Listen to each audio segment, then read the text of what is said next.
Wall Street opened a new week with the sluggish moves. The benchmark stock indexes are trading mainly sideways as investors are trying to predict further moves. The recession of corporate reports is going on.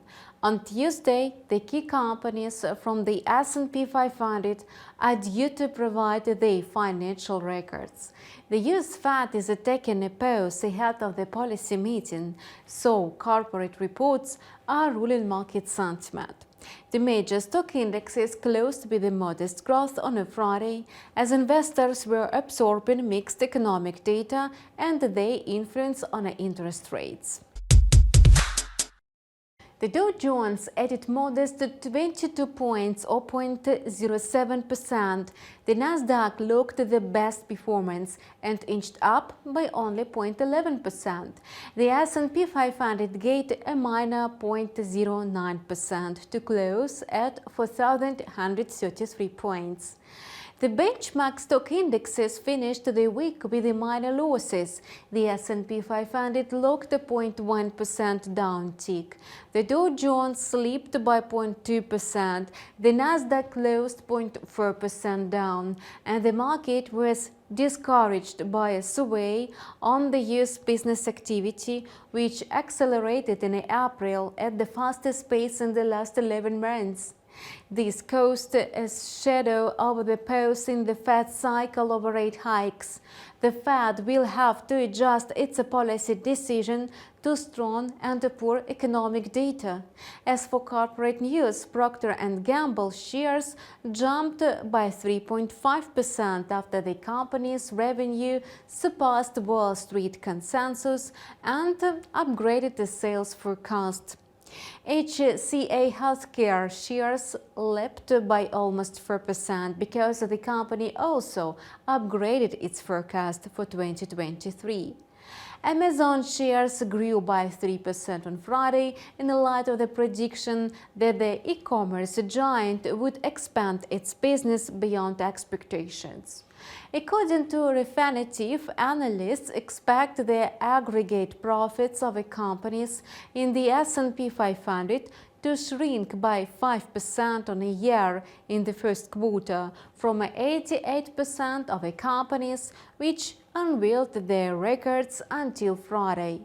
76% exceeded the median forecast in the first quarter, higher than the average long-term reading at 66.3%.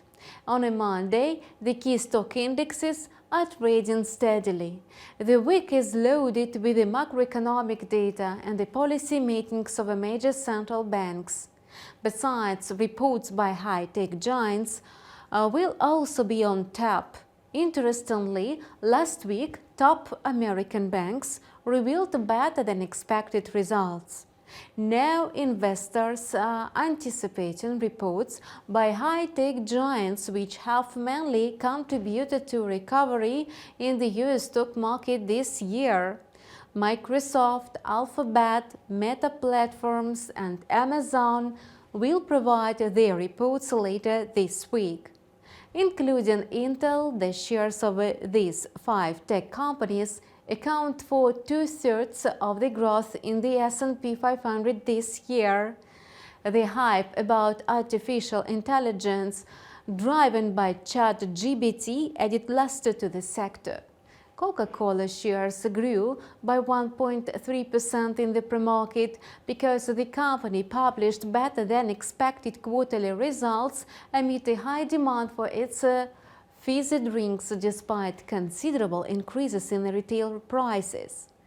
Bed Bath & Beyond shares stumbled by 39.4% after the retailer filed for the bankruptcy protection, according to Chapter 11. First Republic shares rose by 1.2%. The domestic bank, whose shares have plummeted by 88% this year, has to report on its earnings after the opening bell today. Apart from the corporate reports, investors are monitoring the situation around the federal debt. The House of Representatives might vote for the plan suggested by the Republicans to raise the public debt ceiling in exchange for spending cuts. Weak tax revenue mean that the government might deplete its purse earlier than expected. As a result, insurance against the U.S. sovereign default reached the highest level in more than a decade. The economic calendar for this week includes the U.S. GDP for the first quarter and the PCE price index for March, and the Consumer Confidence Index for April. The US dollar opened on Monday on a pessimistic note. Its index retreated to the bearish territory and slipped to 101.5, having lost 0.15%. The intraday corridor for the index is seen between 101.3 and 101.7. The instrument has been wavering between minor dips and rises. However, the euro's rally, propelled by improvement in Germany's business sentiment, pushed the greenback down.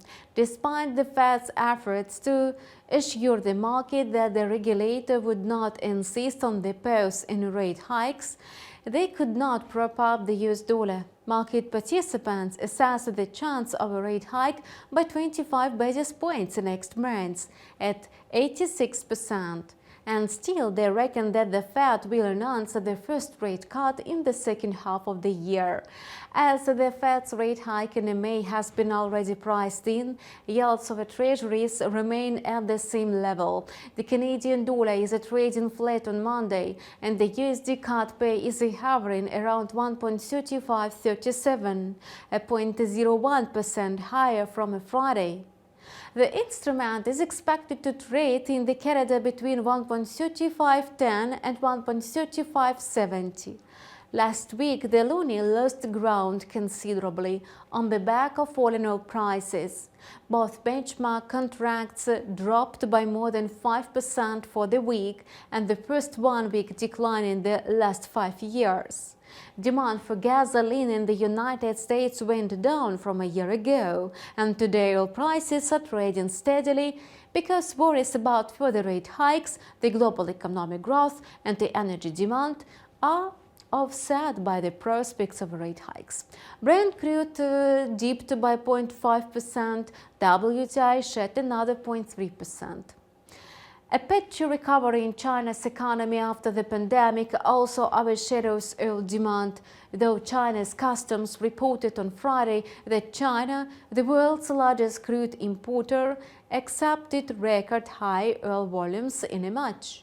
Nevertheless, analysts and traders are optimistic about the revival of energy demand in the second half of the year and insufficient supply due to extra delivery cuts from May planned by OPEC and its allies.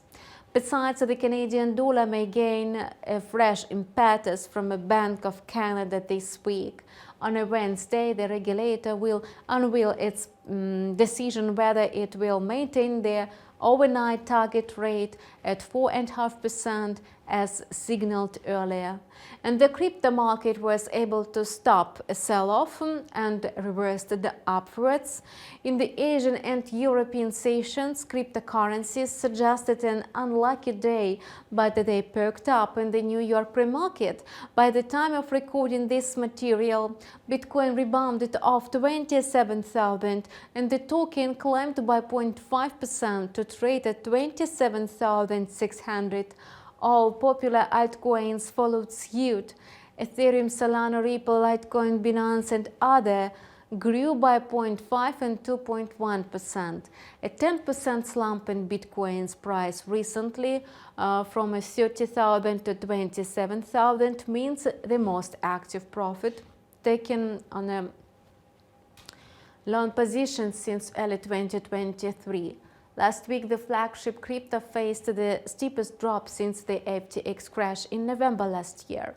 The bearish outlook for a fall to support at $25,500 is still valid, but the crypto market and Wall Street will closely monitor reports by high-tech giants, and their results might both return Bitcoin to $30,000 and put the price down to lower levels. Still, the confidence in Bitcoin's long-term prospects is based on the fundamentals.